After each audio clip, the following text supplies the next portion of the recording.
ઓમ નમો નારાયણ. જય શ્રી કૃષ્ણ મિત્રો. ભક્તિમાર્ગ ચેનલમાં ફરી એકવાર તમારું હાર્દિક સ્વાગત કરું છું. મિત્રો, નારાયણ કવચ અત્યંત પાવન અને શક્તિશાળી સ્ત્રોત છે, જે શ્રીમદ ભાગવત મહાપુરાણમાં છઠ્ઠા સ્કંદના 8મા અધ્યાયમાં આવેલું છે. આ કવચનું પઠન આપણી અંદર દૈવી શક્તિઓને જગાડે છે અને બધી જ બાજુઓથી આપણું રક્ષણ કરે છે. તો મિત્રો, કવચ પાઠ કરતા પહેલા આપણે ભગવાન વિષ્ણુ, નારાયણ, શ્રી હરિ તેમજ સર્વ દેવોને વિશ્વ શાંતિ અને આત્મશુદ્ધિ માટે પ્રાર્થના કરવી શ્રેયસ્કર ગણાય છે. તો આપણે આપણા પરિવાર માટે તેમજ વિશ્વના કલ્યાણ માટે શ્રી હરિને પ્રાર્થના કરીશું. પછી આપણે સંપૂર્ણ નારાયણ કવચનો પાઠ કરીશું. તો મિત્રો, પ્રાર્થના આપણે આ રીતે કરીશું. પ્રાર્થના: હે પરમ નારાયણ, અનંત અનાદિ વાસુદેવ, હે જગતના ત્રાતા, ધર્મના રક્ષક, આજે હું આપની શરણ આવી ભય મુક્તિ, શાંતિ અને શુદ્ધિ માટે હું મારા મન, વાણી અને કર્મથી આપની આરાધના કરું છું. હે દયાના સાગર, અમારી ભૂલ ચૂકને માફ કરી અમારું રક્ષણ કરો. આજનો નારાયણ કવચનો પાઠ કેવળ મારા માટે નહીં, પણ સંસારના સર્વ જીવોના કલ્યાણ માટે, શાંતિ પરમ શ્રેય માટે હું આ નારાયણ કવચનો આજે પાઠ કરું છું. હે હરિ, મારા આંતરિક અને બાહ્ય દુઃખોનો નાશ કરો, મને સત્પથ પર ચલાવો, મારું મન હંમેશા આપના ચરણમાં અડગ રહે એવી કૃપા દ્રષ્ટિ કરો. ઓમ નમો નારાયણ. ઓમ નમો નારાયણ. તો મિત્રો, આપણે નારાયણ કવચનો આ પાઠ સંપૂર્ણ સાંભળીશું, તો જ એમાં કહેવામાં આવેલું ફળકથન આપણે પ્રાપ્ત કરી શકીશું. તો મિત્રો, આપણે નારાયણ કવચ સાંભળતા પહેલા કોમેન્ટની અંદર નારાયણનું નામ એટલે કે જય શ્રી કૃષ્ણ લખીશું અને ત્યાર પછી આપણે સંપૂર્ણ નારાયણ કવચનો પાઠ સાંભળીશું.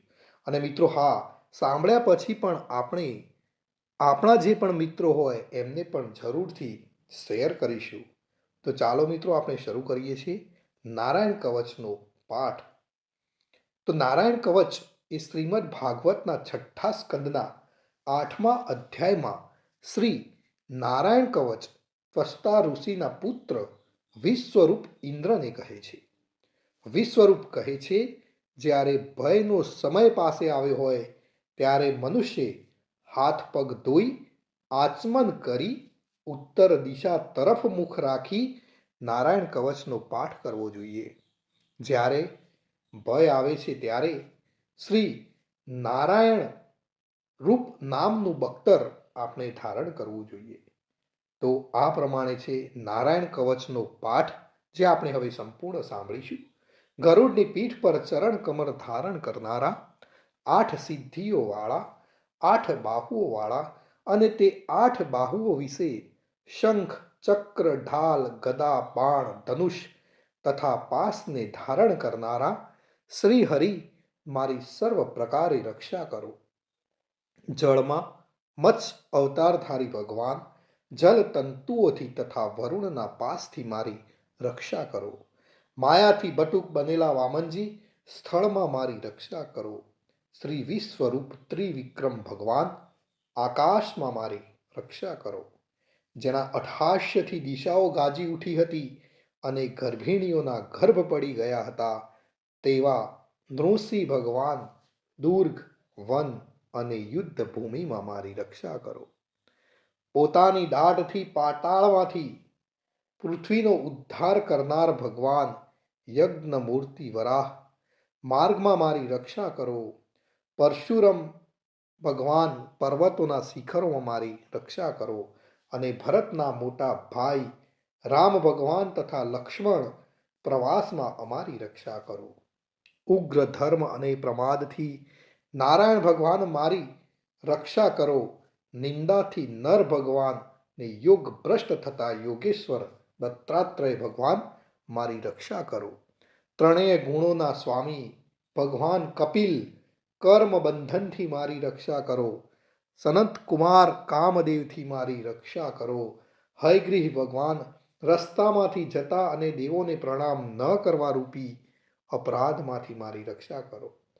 હે દેવર્ષિ શ્રેષ્ઠ મુનિ નારદ ભગવાન, ભગવાનની પૂજામાં જે કોઈ વિઘ્ન નડે તેનાથી મારી રક્ષા કરો અને કૂર્મ અવતાર શ્રી હરિ સર્વ પ્રકારના નરકમાંથી મારી રક્ષા કરો. અયોગ્ય ખોરાકથી ભગવાન ધન્વંતરી મારી રક્ષા કરો. જીતેન્દ્રિય ભગવાન ઋષભદેવ કામ ક્રોધ આદિના ભયમાંથી મારી રક્ષા કરો. યજ્ઞાવતારી ભગવાન લોક અપવાદથી મારી રક્ષા કરો. બલભદ્ર ભગવાન મનુષ્ય તરફથી થનારા ઉપદ્રવમાંથી મારી રક્ષા કરો અને ક્રોધાવેશ સર્પ ગણોથી શેષ ભગવાન મારી રક્ષા કરો. ભગવાન વેદવ્યાસ અજ્ઞાનથી મારી રક્ષા કરો. આ પાખંડીઓના ટોળામાંથી ભગવાન બુદ્ધ મારી રક્ષા કરો.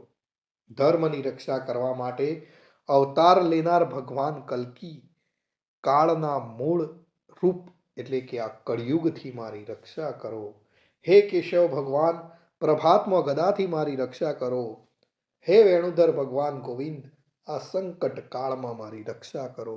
ઉદાત શક્તિ નારાયણ ભગવાન પ્રાહન કાળમાં મારી રક્ષા કરો અને ચક્રધારી ભગવાન વિષ્ણુ મધ્યાહન કાળમાં મારી રક્ષા કરો. મધુ દૈત્યને મારનારા ઉગ્ર ધનુર્ધારી ભગવાન વિષ્ણુ ત્રીજા પહોરમાં મારી રક્ષા કરો. બ્રહ્મા વિષ્ણુ અને રુદ્ર એ ત્રણ મૂર્તિવાળા ભગવાન માધવ સાય કાળમાં મારી રક્ષા કરો. ઇન્દ્રિયોના સ્વામી ઋષિકેશ ભગવાન પ્રદોષ કાળમાં મારી રક્ષા કરો. પદ્મનાભ ભગવાન કેવળ એક અર્ધરાતથી પહેલાના કાળમાં અને અર્ધરાતે મારી રક્ષા કરો. શ્રી વત્સ ચિહધારી ભગવાન એવા ઈશ શ્રી વિષ્ણુ પાછલી રાતે મારી રક્ષા કરો. તલવારધારી ભગવાન જનાર્દન મળ સકામાં મારી રક્ષા કરો.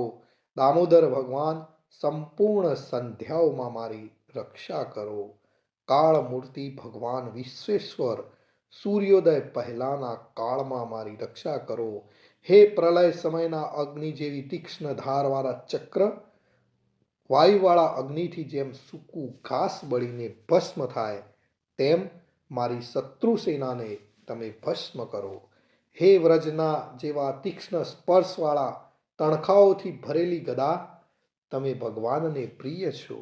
તમે કુષ્માંડ યક્ષ રાક્ષસ ભૂત તથા ગ્રહોનો ભૂકો કરી નાખો તથા મારા શત્રુઓના ચૂરે ચૂરા કરી નાખો. હે પંચજન્ય શંખરાજ શ્રી ભગવાન કૃષ્ણ ભગવાન તમને ફૂંકીને ભયંકર શબ્દ કરે છે અને તેનાથી શત્રુઓના હૃદય કંપે છે. હે પંચજન્ય શંખરાજ તમે રાક્ષસો પ્રમથો પ્રેતગણ માતૃકાગણ પિશાચ બ્રહ્મ રાક્ષસ તથા બીજા ઘોર દ્રષ્ટિવાળાઓને નસાડી મૂકો.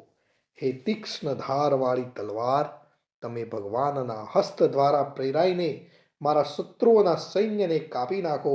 હે સેંકડો ચંદ્ર જેવા મંડળ સમાન ઢાલ તમે શત્રુઓની આંખોને ઢાંકી દો તથા પાપી નજરવાળાઓની પાપ દ્રષ્ટિને હરી લો. અમને ગ્રહોથી કેતુઓથી મનુષ્યોથી સર્પોથી દાઢવાળા પ્રાણીઓથી તથા પાપોથી જે ભય થાય છે તે સૌ તથા જેઓ અમારા સુખમાં વિઘ્ન કરનાર છે તે સર્વે ભયો ભગવાનના નામરૂપ અસ્ત્રના કીર્તનથી જ તુરત જ નાશ પામો. વૈદિક સ્ત્રોતોથી સ્તુતિ કરાયેલા વેદમય તથા સમર્થ ગરુડ ભગવાન સર્વ સંકટોમાં મારી રક્ષા કરો તથા વિશ્વસેન ભગવાન પણ પોતાના નામો લેવા વડે સર્વ સંકટોમાંથી મારી રક્ષા કરો. શ્રી હરિના નામ રૂપ વાહન અને આયુધો સર્વ દુઃખોમાંથી અમારી રક્ષા કરો. ભગવાનના મુખ્ય પાર્ષદો અમારી બુદ્ધિ ઇન્દ્રિય મન તથા પ્રાણની રક્ષા કરો. આ સાકાર નિરાકાર જે કંઈ જગત છે સર્વ ભગવાનનું જ સ્વરૂપ છે. આ સત્યથી મારા સર્વ ઉપદ્રવો નાશ પામો. અભેદ દ્રષ્ટિવાળા મનુષ્યોને ભગવાન પોતે ભેદ રહિત જોવામાં આવે છે તો પણ તે પોતાની માયાથી આભૂષણો, આયુધો તથા ચિહ્ન નામની શક્તિઓને ધારણ કરે છે. તે સત્ય પ્રમાણ વડે જ સર્વજ્ઞ તથા સર્વવ્યાપક ભગવાન શ્રી હરિ સર્વ પ્રકારના રૂપો વડે સર્વદા અમારી રક્ષા કરો. શ્રી ઋષિ નામના ઉચ્ચારણથી જ જળ, વાયુ, અગ્નિ આદિનો પ્રભાવ પોતાના તેજથી દૂર કર્યો છે. એવા લોકના ભયને દૂર કરનાર ભગવાન નૃસિંહ સર્વત્ર ચારો તરફ મારી રક્ષા કરો. મિત્રો, આ નારાયણ કવચનું ફળ કથન શું છે એ જો આપણે જોઈએ તો વિશ્વરૂપ કહે છે કે હે ઇન્દ્ર, આ નારાયણ કવચ તમારી આગળ કહ્યું, જે ધારણ કરવાથી તમે શ્રમ વિના અસુરોના અધિપતિઓને જીતશો. આ નારાયણ કવચને ધારણ કરનારો મનુષ્ય નેત્રથી જેના તરફ જુએ અથવા તો પગ વડે જેને અડકે તે તુરત જ બધા જ ભયમાંથી છૂટે છે. આ કવચ ભણનાર પુરુષને કોઈ દિવસ રાજાઓ તરફથી, ચોર તરફથી, ગ્રહો થકી, વ્યાઘ્ર આદિ તરફથી, બીજા કોઈ તરફથી કોઈ ભય રહેતો નથી. તો આ હતું આપણું રક્ષા કરનારું નારાયણ કવચ. ભગવાન સર્વનું રક્ષણ કરે એવી જ મારી પ્રાર્થના. જય શ્રી કૃષ્ણ, જય શ્રી કૃષ્ણ. મિત્રો, તમે ચેનલ ઉપર નવા છો તો ચેનલને જરૂરથી સબસ્ક્રાઈબ કરજો અને કોમેન્ટની અંદર જય શ્રી કૃષ્ણ લખવાનું ભૂલશો નહીં. જય શ્રી કૃષ્ણ, જય શ્રી કૃષ્ણ.